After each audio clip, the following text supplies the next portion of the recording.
existem diversas raças extraterrestres. São diferentes. Uma raça extraterrestre é uma raça que eles têm um corpo de carne e osso, né, igual a gente tem aqui. Tá, são entidades biológicas. Entidades biológicas. Tá, físicas biológicas. Físicas biológicas. Tá. Né? Eles não têm um nível consciencial e vibratório tão elevado, muitas vezes, mas eles têm um nível, às vezes, tecnologicamente elevado. Eles fazem parte de outras terras próximas do nosso sistema Terra aqui. Né? Primeira coisa. Existem as raças extradimensionais. São outras consciências, não são biológicas, né? Dessa maneira, nós trabalhamos em parceria com as raças extradimensionais, com essas consciências. Então, o que acontece? O que eles já perceberam, esses outros governos? Que quando eles estiveram em contato com raças extraterrestres... Tá, quando eles estiverem em contato com seres físicos, biológicas... Tá. Eles receberam de diferentes raças, diferentes informações contraditórias. E eles não sentiram segurança nisso. Tá. Né? Que é como se cada uma desse uma resposta um pouco diferente. Para eles. Então não sentiram segurança nesse sentido. É como se eles se apresentassem para a humanidade ali, esses extraterrestres, mas com o objetivo meio que de manipular um pouco, ter o espaço deles. Então muitos vieram até nós depois pelas nossas pesquisas, porque eles queriam uma resposta que fosse única. E a resposta dos extradimensionais, você vai conversar com... São 49 raças diferentes extradimensionais, qualquer uma delas vai te dar uma mesma resposta. Eles não vão ter divergência entre eles, que é como se eles trabalhassem com uma mesma verdade objetiva. Ali não é a manipulação, nesse sentido. Não é o domínio da espécie humana, pelo contrário, é o desenvolvimento da espécie humana pela independência e libertação da espécie humana pelo seu próprio desenvolvimento. Né? Que eles possam ter o seu caminho de prolongamento de vida, de transformação, de interação com dimensões superiores e crescer. E não ficar sob dominação de algum grupo que tente obter vantagens, né? O que acontece com algumas raças aí que têm parcerias com algumas coisas ocultas aí no planeta. Então, essa é a informação que nós temos. Então, o que acontece? Alguns governos, sabendo disso, eles querem ter acesso a informações de extradimensionais para ter acesso a essas portas do conhecimento, da sabedoria, do desenvolvimento, da aceleração vibratória, para que a gente não fique aí presos no esquema de dominação, né, piramidal que a gente tem hoje no planeta. A gente vê que existe uma estrutura, né, que muitos conspiracionistas falam, existe um governo oculto, uma estrutura de sociedades secretas. Existe, né? Não é nem tão secreto assim, né, gente? Porque finalmente hoje em dia você abre uma televisão aí e você já vê que não é tão secreto assim. A roubalheira, a manipulação, a corrupção está escancarada, né? Para todo lado, né? Basta a gente olhar a televisão aí nos últimos dias. Então, assim, nessa questão, você vê que existe uma manipulação, algo acontecendo, que tem peças sendo movidas.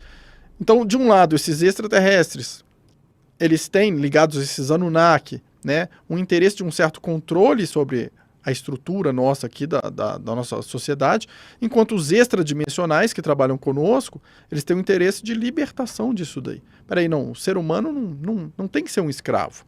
O ser humano não veio para ser limitado.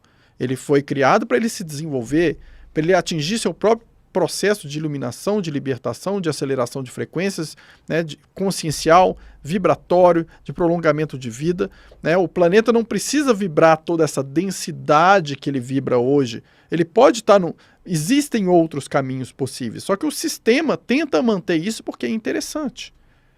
É interessante manter as pessoas pobres e inconscientes, porque é mais fácil você manipular essas pessoas quando elas estão na luta pela sobrevivência, né? Querendo um pedaço de pão, querendo ter um mínimo de saúde, um mínimo de dignidade, e a preocupação é tanta pela sobrevivência que ela não consegue pensar em outras coisas.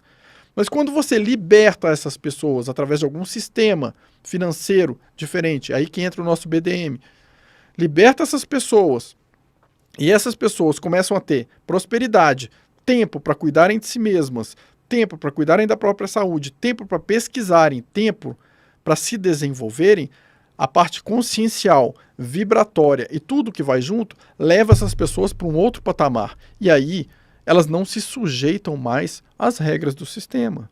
Elas já sabem o que está acontecendo, elas percebem a manipulação. E isso, para quem é o sistema, não é interessante. Porque eles querem o quê? Eles querem um gado. Fala, vai para lá, a gente vai, vem para cá, a gente vai. Né? Quando esse gado começa a tomar consciência e fala assim, peraí, não é bem assim. Essa minoria começa a perder força. Né? Então, é interessante esse processo de conscientização vibratória, de informação, e da gente observar o mundo e ver qual é o teatro que é armado para manipular, o que existe por trás dele.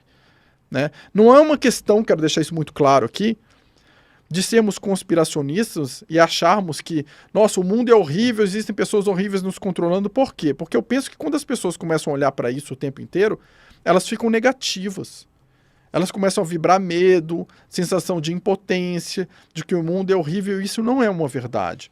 Voltando ao que o Guru falou no início da abertura do podcast de hoje, que eu achei muito legal. Gente, estamos aqui para um mundo mais leve, né? Um mundo mais alegre. Então, para que servem essas informações todas? Para que pesquisar sobre conspiração se é para você se sentir mal? Para que se sentir perseguido, né? Eu vi no chat algumas coisas assim, falando assim, são apenas achismos e não são pesquisas científicas.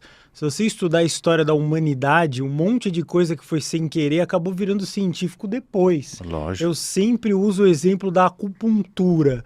Foi um chinês lá, começou a espetar, não sei o que, não tinha nada de científico, zero. Se o cara, você vai espetar aqui e vai refletir no fígado. Você está viajando. E hoje é usado nas escolas de medicina do mundo inteiro como um método científico. Então as pesquisas começam com coisas, principalmente no caso do Dáquila, que são coisas absolutamente intangíveis, não é? Então você tem que ter essa noção de que nem tudo pode partir do científico e que muitas coisas são escondidas. Aí que está o grande mistério das coisas, né? Eles estão cavando ali lugares que as pessoas não querem contar nada para ninguém. Não, na verdade, tudo é escondido. A verdade é essa. Tudo é escondido. Tudo é escondido. Para qualquer coisa que você faça é escondido. Eu acho engraçado isso, sabe? Assim, eu acho realmente, assim, sem querer ofender alguns comentários que fizeram, mas assim, a falta de raciocínio mínimo de algumas pessoas. Porque vamos pensar assim, existe um sistema que quer manter você sob controle. Esse sistema cria as universidades e determina que tipo de informação pode se ter ali como oficial. Meu amigo, o que é científico nas academias não é o que te liberta. Porque o sistema não vai deixar isso acontecer. Então, se você está buscando se libertar e que ao mesmo tempo você quer que esse conhecimento seja científico e aceito nas academias, você está buscando uma contradição, porque você está indo atrás daquele que te escraviza e pedindo para que ele te liberte. Ele não vai fazer isso. Isso não tem sentido, gente. A gente tem que acordar. Né? Eu não peço a ninguém que acredite no que eu estou fazendo aqui ou falando aqui. Não é uma questão de crença, gente. Ou porque o Otávio é de tal grupo, então eu acredito 100% ou eu desacredito 100%. Esquece isso, gente. Seja maduro, seja neutro. Pegue as informações que nós estamos falando e pesquise. Tenha a sua própria opinião.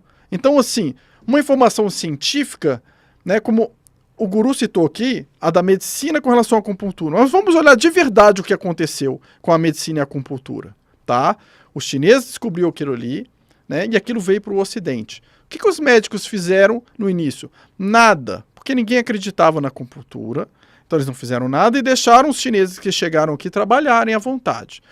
Quando eles perceberam que muita gente estava se tratando com os acupunturistas e que estavam gerando dinheiro, o que os médicos fizeram na época? Exercício ilegal de medicina da acupuntura. Eles não podem lidar com isso. Não podem. Tentaram proibir. Deu certo? Não. Foi uma luta. Os acupunturistas conseguiram ter um espaço para eles trabalharem ali. E aí, depois que ficou comprovado, fizeram 1 milhão de testes que pesquisas científicas mostravam que a acupuntura era efetiva, que tinha resultados, o que aconteceu com o Conselho de Medicina? Eles falaram o quê?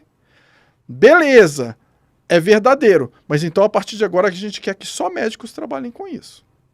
Gente, prestem atenção como o sistema funciona, né? Eles honraram aqueles que trabalharam, os que vieram. Não, então peraí, já que é assim que o pessoal está pagando e que funciona, então é nosso. Isso não é uma crítica aos médicos, de forma alguma que não são os médicos que decidiram. São os conselhos que seguem né, hierarquias aí de controle. Né? Então vamos olhar para a questão da medicina. Os laboratórios, né, que financiam muitas universidades, né, muitas universidades de medicina são financiadas por laboratórios. Os laboratórios pertencem a empresas. Muitas vezes empresas alimentícias, inclusive, financiam o trabalho desses médicos. O que acontece? Esses médicos não vão depor contra esses alimentos. Eles não vão depor contra esses laboratórios. Então, gente, a informação das pesquisas que saem, elas vão ser tendenciosas. As pesquisas científicas que saem serão tendenciosas. Né? Eu quis fazer um mestrado numa universidade, um outro mestrado, porque eu já tenho numa universidade aqui no Brasil, na área de psicologia, e a professora falou assim, eu aceito o seu mestrado, com uma condição. Você vai demonstrar no final do seu mestrado que isso e isso aqui, de acordo com tais ideologias, é uma verdade. Olha só, gente. Prestem atenção. A pesquisa de mestrado, você faz uma pesquisa, deve verificar o que você observa no final. E não partir no início já sabendo o que você tem que provar. Então, assim, a neutralidade científica, né, as publicações científicas nem sempre são neutras. Elas podem ter sido compradas, elas podem ser tendenciosas, os dados estatísticos às vezes são maquiados para que as pessoas falem assim, não tem legalidade científica essa informação. Gente, abre o olho, que bom que não tem, né? Porque se tivesse, tava todo mundo com uma venda nos olhos, uma mordaça na boca e ninguém podia falar verdade nenhuma. Se você quer a verdade, você precisa ir além do que o sistema fala, que se for para repetir o que o sistema fala, você vai ficar preso no sistema a vida inteira.